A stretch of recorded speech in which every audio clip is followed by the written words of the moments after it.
नमस्कार श्रोते हो, सोनेरी पाणी या यूट्यूब चॅनलवर सर्वांचे स्वागत. आजच्या व्हिडिओमध्ये आपण ऐकणार आहोत माझा अभिमान या कथेचा अंतिम भाग. मागच्या भागात आपण वाचले, मीराने आपल्या मुलींसह एका नवीन जीवनाची सुरुवात केली होती. मीराकडे तिच्या नोकरीचे सेव्हिंग्ज होते. तिने पुन्हा एकदा एका खाजगी शाळेत नोकरी करायला सुरुवात केली. ईश्वरीचे आणि लावण्याचे कॉलेज सुरू झाले. काही दिवसातच मीराला अजून एक धक्का बसला.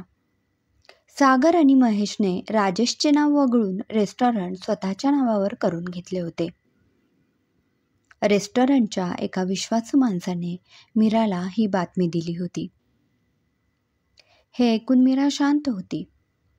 पण ईश्वरी आणि लावण्य मात्र आपला हक्क परत मिळवायचाच हा विचार डोक्यात पक्का करून चालल्या होत्या.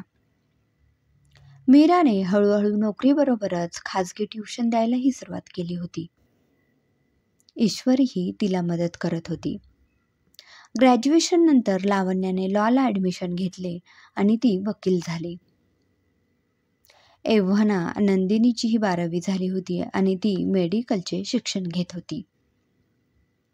ट्युशनची जबाबदारी आता पूर्णपणे ईश्वरीने स्वीकारली होती. तिने स्वतःची संस्थाच उभी केली. मुलांना शिकवायला वेगवेगळ्या विषयाचे शिक्षक ठेवले होते. मीराने पाहिलेले स्वप्न तिच्या मुलींनी साकार केले होते.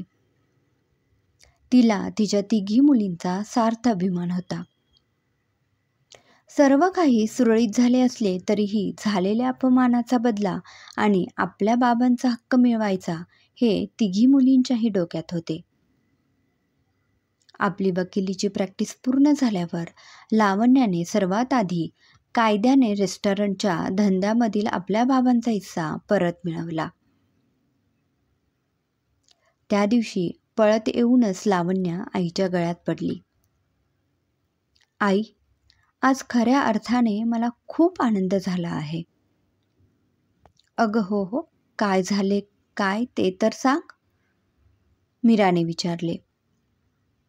आई, आज आपण आपल्या रेस्टॉरंटमध्ये जाणार आहोत आणि तेही मालक म्हणून.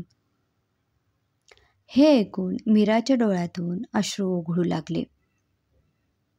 काय? खरं सांगतेस बाळा तू? हो आई, लवकर आवर, मला जाम भूक लागली आहे. आज आपण आपल्या रेस्टॉरंटमध्येच जेवायला जाणार, नंदिनी आपली बॅग ठेवत म्हणाली. तिच्या पाठोपाठ ईश्वरीही आली. तिघींनी आईला घट्ट मिठी मारली.